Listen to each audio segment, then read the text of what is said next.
ছেলে আমার বড় হবে। আজ বিশ্ব বাবা দিবস। মাকে বলতো সে কথা। পৃথিবীর কোটি কোটি সন্তানের কাছে এই দিনটি শুধু একটি আনুষ্ঠানিকতা নয়, বরং ভালোবাসা, শ্রদ্ধা এবং কৃতজ্ঞতা প্রকাশের একটি বিশেষ উপলক্ষ। একজন বাবার গল্প কখনো কয়েকটি শব্দে শেষ হয় না। পরিবারের সুখের জন্য নিজের ইচ্ছা, স্বপ্নকে বিসর্জন দিয়ে সন্তানের মুখে হাসি ফোটানোর মধ্যে যিনি খুঁজে পান জীবনের পরম আনন্দ, তিনিই বাবা।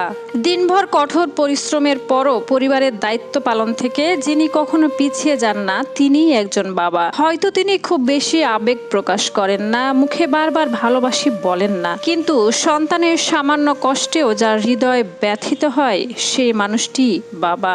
সময়ের সঙ্গে সঙ্গে আমরা বড় হয়ে যাই, ব্যস্ত হয়ে পড়ি। অনেক সময় বাবার ত্যাগ, নির্ঘুম রাত আর নীরব ভালোবাসার কথা ভুলে যায়। অথচ বাবা কখনো অভিযোগ করেন না। সন্তানের সুখী হয়ে ওঠে তার সবচেয়ে বড় প্রাপ্তি।